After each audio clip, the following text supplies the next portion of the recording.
السلام علیکم ورحمۃ اللہ وبرکاتہ۔ بسم اللہ الرحمن الرحیم۔ حضرت ابو ہریرہ رضی اللہ تعالی عنہ سے مروی ہے کہ میں نے رسول اللہ صلی اللہ علیہ وآلہ وسلم سے عرض کی، اے اللہ کے رسول صلی اللہ علیہ وآلہ وسلم، ہمیں جنت کے بارے میں بتائیے گا۔ حضرت محمد صلی اللہ علیہ وآلہ وسلم نے ارشاد فرمایا، جنت کی زمین سفید اور مٹی زعفران سے بنائی گئی ہے، اس میں سونے اور چاندی کی اینٹیں جن کو مشک کے گارے اور موتیوں کی کنکریوں سے لگایا گیا ہے۔ حدیث پاک میں ہے، حضور صلی اللہ علیہ وآلہ وسلم نے فرمایا کہ جنت میں سب سے کم تر جنتی کو 80,000 نوکر اور 72 حوروں سے نوازا جائے گا۔ آپ صلی اللہ علیہ وآلہ وسلم نے فرمایا کہ جنت کی حور اتنی خوبصورت ہے کہ اگر وہ حور آسمان سے زمین کی طرف نظر مارے تو ساری زمین نور سے بھر جائے اور ہر طرف خوشبو پھیل جائے گی۔ نبی اکرم صلی اللہ علیہ وآلہ وسلم نے فرمایا، حور کے سر کا دوپٹہ دنیا مافیا سے بہتر ہے۔ رسول اللہ صلی اللہ علیہ وآلہ وسلم نے فرمایا کہ جنت کی حوروں کی پنڈلیاں ایسی ہوں گی جن کا گوشت اندر تک نظر آئے گا۔ حضرت انس بن مالک رضی اللہ تعالی عنہ سے مروی ہے کہ رسول اللہ صلی اللہ علیہ وآلہ وسلم نے فرمایا کہ جبرائیل امین علیہ السلام نے مجھے بتایا کہ جب جنتی آدمی حور کے پاس جائے گا تو حور اس کا استقبال کرے گی، تم جس انگلی سے چاہو حور کو پکڑ سکو گے۔ اگر حور کا ایک بال زمین میں ظاہر ہو جائے تو وہ مشرق مغرب میں نور ہی نور پھیل جائے گا۔ جنتی آدمی جنت میں اپنے بستر پر بیٹھا ہوگا تو اس کے سر پر ایک نور ظاہر ہوگا۔ اس کے ذہن میں یہ بات آئے گی کہ اللہ تعالیٰ اپنی مخلوق پر نظر کرم فرما رہا ہے۔ جب وہ اس نور کی طرف نظر مارے گا تو وہ ایک حور ہوگی۔ وہ اس جنتی سے کہے گی، اے اللہ کے بندے، کیا تمہارے پاس ہمارے لیے وقت نہیں ہے؟ یہ آدمی اس سے دریافت کرے گا، تم کون ہو؟ وہ جواب دے گی کہ میں ان حوروں میں سے ہوں جن کا اللہ نے تم سے وعدہ فرمایا تھا۔ وہ حور اس جنتی کے پاس بیٹھ جائے گی، ابھی وہ جنتی اس حور سے گفتگو کر رہا ہوگا کہ ایک اور حور اس بندے کے پاس آ کر کہے گی، اے اللہ کے ولی، کیا تمہارے پاس ہمارے لیے وقت نہیں ہے؟ اس طرح وہ جنتی حور سے باتیں کرتا رہے گا۔ حضرت عباس رضی اللہ تعالی عنہ سے مروی ہے کہ اگر جنتی حور اپنے ہاتھ کا کچھ حصہ زمین اور آسمان کے درمیان ظاہر کر دے تو زمین والے اس کے حسن سے آپس میں ہی فتنے میں پڑ جائیں۔ اگر وہ اپنا دوپٹہ زمین پر ظاہر کر دے تو زمین اس کے آگے جھک جائے۔ اگر وہ اپنا چہرہ ظاہر کر دیں تو زمین اور آسمان کی ہر چیز ظاہر ہو جائے۔ اس کے بعد فرمایا کہ اگر جنت کی کوئی خاتون اپنا تھوک سمندر میں ڈال دے تو سارا سمندر شہد سے بھی زیادہ میٹھا ہو جائے۔ مردوں کو جنت میں حوریں عطا کی جائیں گی تو پھر جو عورتیں جنت میں جائیں گی ان کو کیا ملے گا؟ عورتوں کے لیے یہ ہے کہ جب وہ جنت میں جائے گی تو وہ اپنے نیک شوہر کے ساتھ رہے گی۔ وہ عورت اپنے شوہر کو ملنے والی جنت کی سب حوروں کی سردار ہوگی۔ اللہ تعالیٰ اس عورت کو تمام حوروں سے خوبصورت بنا دے گا۔ یہ دونوں میاں بیوی ایک دوسرے کے ساتھ بہت زیادہ پیار کریں گے۔ یہ دونوں میاں بیوی جنت میں رہیں گے۔ جو عورت کنواری فوت ہو جائے گی ان کو جنت میں اختیار دیا جائے گا کہ وہ جنت میں جس مرد کے ساتھ چاہے گی اس کا نکاح اس مرد کے ساتھ کر دیا جائے گا۔ ایک عورت نے حضرت محمد مصطفیٰ صلی اللہ علیہ وآلہ وسلم سے دریافت کیا، جب کسی عورت کا شوہر فوت ہو جاتا ہے ہم اس کے بعد دوسرے سے نکاح کر لیتی ہیں، ان میں سے جنت میں اس عورت کا شوہر کون ہوگا؟ حضرت محمد صلی اللہ علیہ وآلہ وسلم نے فرمایا، عورت جس مرد کے ساتھ چاہے گی جنت میں رہ سکے گی، یعنی ان دونوں میں سے جس کے ساتھ چاہے گی وہ رہ سکتی ہے۔ ام سلمہ رضی اللہ تعالی عنہ حضرت محمد صلی اللہ علیہ وآلہ وسلم سے عرض کرنے لگی، یا رسول اللہ صلی اللہ علیہ وآلہ وسلم، مجھے یہ بتائیں کہ جنت کی حور بہتر ہے کہ یا دنیا کی نیک عورت بہتر ہے؟ آپ صلی اللہ علیہ وآلہ وسلم نے فرمایا کہ دنیا والی عورت کو جنت والی عورت پر فضیلت حاصل ہوگی جو باہر والے کپڑے کو اندر والے کپڑے پر حاصل ہوتی ہے۔ ام المومنین حضرت عائشہ صدیقہ رضی اللہ تعالی عنہ فرماتی ہیں کہ جب میں نے یہ سنا تو میرے دل پر بہت بڑا صدمہ لگا اور جلدی سے گھر واپس آ کر حضور صلی اللہ علیہ وسلم کا انتظار کرنے لگی۔ جب آپ صلی اللہ علیہ وسلم مسجد سے تشریف لائے تو میں آپ صلی اللہ علیہ وسلم کے سامنے آئی اور سلام کیا۔ آپ نے سلام کا جواب دیا لیکن چہرہ دوسری طرف پھیر لیا۔ میں دوسری طرف سے آئی مگر حضور صلی اللہ علیہ وسلم نے اپنی نگاہ دوسری طرف کر لی۔ آپ کی خاموش نگاہوں نے مجھے بہت ساری باتیں سکھا دی تھیں۔ اس وقت آپ صلی اللہ علیہ وسلم کی طبیعت پر بوجھ ہے اور آپ مجھ سے کوئی بات نہیں کرنا چاہتے۔ میں نے سوچا کہ چلو میں اپنے ماں باپ کے گھر چلی جاتی ہوں تاکہ صحیح حالات کا پتہ چل سکے کہ آخر میرے بارے میں کیسی کیسی باتیں کی جا رہی ہیں۔ تو میں نے گھر جانے کی اجازت چاہی تو آپ صلی اللہ علیہ وسلم نے اشارے سے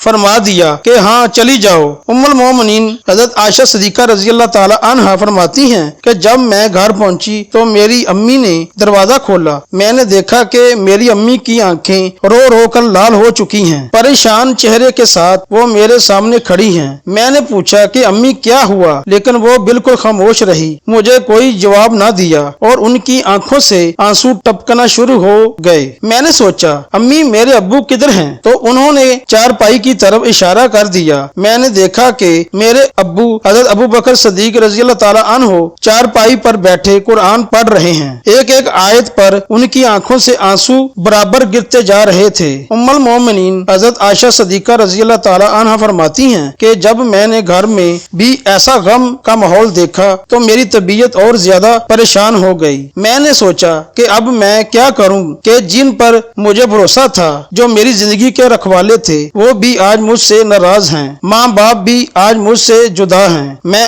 آج کہاں جاؤں گی؟ دل میں خیال آیا کہ کیوں نہ میں اپنے اللہ کی طرف متوجہ ہو جاؤں۔ اس لیے حضرت عائشہ صدیقہ رضی اللہ تعالی عنہا فرماتی ہیں کہ میں نے وضو کیا اور گھر کے ایک کونے کی طرف جانے لگی تو امی نے پوچھا کہ اے عائشہ کدھر جا رہی ہو؟ کیونکہ ان کو ڈر لگ رہا تھا کہ میری بیٹی پریشان ہے، ایسا نہ ہو کہ کوئی بڑا فیصلہ کر کے خود کو ہلاک نہ کر لے۔ تو فرماتی ہیں کہ میں نے امی کو کہا کہ امی میں اپنے رب کے حضور دعائیں کرنے جا رہی ہوں۔ ام المومنین حضرت عائشہ صدیقہ رضی اللہ تعالی عنہا فرماتی ہیں کہ میں نے مصلی بچھایا اور سجدے میں سر رکھ کر دعائیں مانگنی شروع کر دی کہ اے پروردگار، اے فریادوں کی فریاد سننے والے اللہ تعالیٰ، تیرے مقبول بندوں پر جب بھی کوئی ایسا وقت آیا تو اے اللہ تو نے ہی ان کی مدد فرمائی۔ اے اللہ جب یوسف علیہ السلام پر الزام لگایا گیا تھا وہ آپ نے ایک بچے سے گواہی دلا کر انہیں بچایا۔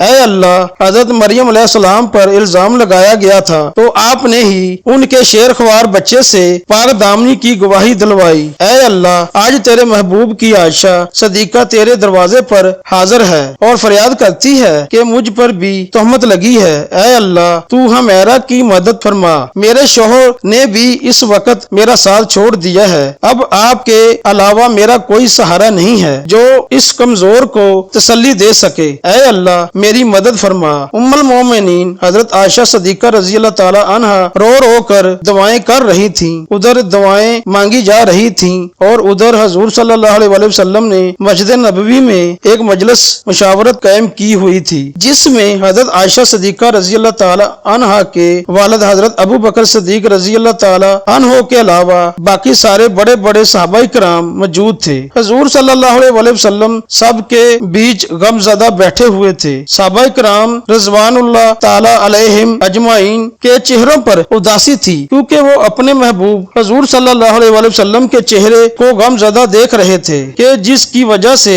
صحابہ کرام کی ہی طبیعت کچھ عجیب سی بن چکی تھی، اسی لیے کچھ صحابہ کرام تو سسکیاں لے لے کر رو رہے تھے۔ حضور صلی اللہ علیہ وسلم نے اپنے صحابہ کرام سے پوچھا کہ اس معاملے میں تم مجھے کیا مشورہ دیتے ہو؟ تو سب سے پہلے حضرت عمر بن خطاب رضی اللہ تعالی عنہ نے آگے بڑھ کر کہا اے اللہ کے رسول صلی اللہ علیہ وسلم، اللہ تعالیٰ نے آپ کو اتنی عزت اور شرافت بخشی ہے کہ آپ کے بدن پر کسی گندی مکھی کو بھی بیٹھنے کی اجازت نہیں، تو جب اللہ نے آپ کو اتنا پاکیزہ بنایا ہے تو آپ کے جیون ساتھی ایسے کیسے ہو سکتی ہے کہ جس کے اندر گناہوں کی گندگی ہو؟ اس لیے مجھے تو یہ چیز بالکل جھوٹ نظر آتی ہے۔ اس کے بعد حضور صلی اللہ علیہ وسلم وسلم نے حضرت عثمان بن عفان رضی اللہ تعالی عنہ سے پوچھا کہ اے عثمان تم کیا کہتے ہو؟ تو حضرت عثمان غنی رضی اللہ تعالی عنہ نے اس وقت نبوت کی صحبت کا حق ادا کر دیا۔ انہوں نے عرض کیا کہ اے اللہ کے رسول صلی اللہ علیہ وسلم نے آپ کو ایسا بنایا ہے کہ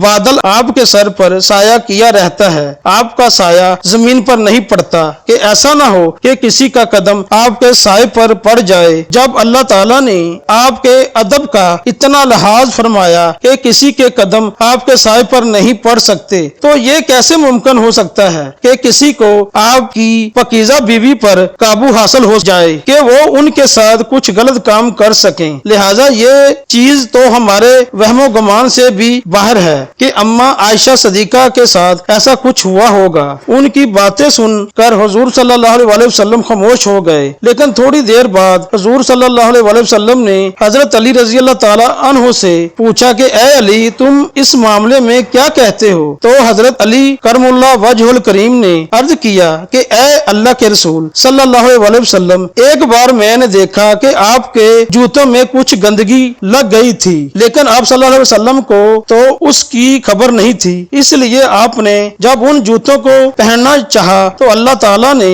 حضرت جبرائیل امین علیہ السلام کو بھیج کر آپ کو اطلاع فرما دی کہ آپ کے جوتوں میں کچھ گندگی لگی ہوئی ہے۔ تو اے اللہ کے رسول صلی اللہ علیہ وسلم، جب جوتوں پر گندگی لگی ہوئی تھی تو آپ کو بتا دیا گیا، تو اگر آپ کے گھر والوں کے ساتھ کوئی ایسا معاملہ ہوتا تو آپ کو کیوں نہ بتایا جاتا؟ اس لیے مجھے یہ بات کچھ ٹھیک نظر نہیں آتی۔ حضور صلی اللہ علیہ وسلم پھر سے خاموش ہو گئے۔ حضور صلی اللہ علیہ وسلم کی اداسی دیکھ کر حضرت علی رضی اللہ تعالی عنہ دوبارہ کہنے لگے کہ اے اللہ کے رسول صلی اللہ علیہ وسلم، اگر آپ کی طبیعت بہت زیادہ غم زدہ ہے تو آپ چاہیں تو عائشہ صدیقہ رضی اللہ تعالی عنہا کو طلاق دے دیں، آپ کے لیے بیویوں کی کون سی کمی ہے؟ اللہ تعالیٰ آپ کو کوئی اور جیون ساتھی عطا فرما دیں گے۔ ان کی یہ بات سن کر حضرت عمر بن خطاب رضی اللہ تعالی عنہ تڑپ اٹھے اور کھڑے ہو کر کہنے لگے کہ اے اللہ کے رسول صلی اللہ علیہ وسلم، آپ یہ اشارہ فرمائیں کہ عائشہ صدیقہ رضی اللہ تعالی عنہا سے نکاح آپ نے اپنی مرضی سے کیا تھا یا آپ کو اللہ نے کہا تھا کہ عائشہ سے نکاح کرو؟ تو حضور صلی اللہ علیہ وسلم نے انگلی سے آسمان کی طرف اشارہ کر کے بتا دیا کہ یہ حکم مجھے اللہ کی طرف سے دیا گیا تھا کہ عائشہ سے نکاح کرو۔ تو اس پر حضرت عمر رضی اللہ تعالی عنہ فرمانے لگے کہ اے اللہ کے رسول، اب آپ مجھے چھوڑ دیجیے اور ان منافقوں کو چھوڑ دیجیے، میری تلوار جانے اور ان منافقوں کی گردن جانے، وہ اللہ کے پسند کی عورت کے بارے میں ایسی باتیں کر رہے ہیں، میں ان سبھی کی گردن اڑا دوں گا۔ حضور صلی اللہ علیہ وسلم نے اس وقت حضرت عمر بن خطاب رضی اللہ تعالی عنہ کو محبت کی نگاہوں سے دیکھ کر حضرت عمر کے غصے کو ٹھنڈا کیا، دل سے گویا کہ اللہ کے رسول حضرت عمر سے کہہ رہے ہوں کہ اے عمر، اللہ تیرا نگہبان ہو، تو نے میرے غم کو ہلکا کر دیا۔ حضرت عمر بن خطاب رضی اللہ تعالی عنہ کی یہ بات سن کر حضور صلی اللہ علیہ وسلم کی طبیعت کو اطمینان آ گیا اور پھر آپ صلی اللہ علیہ وسلم مجلس سے اٹھ کر گھر چلے گئے۔ تھوڑی دیر بعد حضور صلی اللہ علیہ وسلم حضرت ابو بکر صدیق رضی اللہ تعالی عنہ کے گھر گئے تاکہ معلوم کریں کہ میری عائشہ کس حال میں ہے، کیونکہ حضور صلی اللہ علیہ وسلم حضرت عائشہ سے بہت محبت کرتے تھے، اس لیے گھر پہنچ کر آپ صلی اللہ علیہ وسلم نے دروازہ کھٹکھٹایا تو حضرت عائشہ کی امی نے آ کر دروازہ کھولا۔ حضور صلی اللہ علیہ وسلم نے دیکھا کہ ان کا رو رو کر برا حال ہو چکا ہے، اور پھر گھر کے اندر آ کر جب حضرت ابو بکر صدیق رضی اللہ تعالی عنہ کی طرف دیکھا تو ان کی بھی آنکھیں رو رو کر لال پڑ چکی تھی۔ آپ صلی اللہ علیہ وسلم نے پوچھا کہ عائشہ کہاں ہے؟ تو ان کی امی نے گھر کے ایک کونے کی طرف اشارہ کر دیا۔ اس وقت حضرت عائشہ رضی اللہ تعالی عنہ سجدے میں پڑی رو رہی تھی۔ بعد میں حضرت عائشہ رضی اللہ تعالی عنہ فرماتی ہیں کہ حضور صلی اللہ علیہ وسلم جس وقت گھر میں تشریف لائے تو میرا دل کر رہا تھا کہ میں آپ صلی اللہ علیہ وسلم کے قدموں میں بیٹھ جاؤں اور جی بھر بھر کر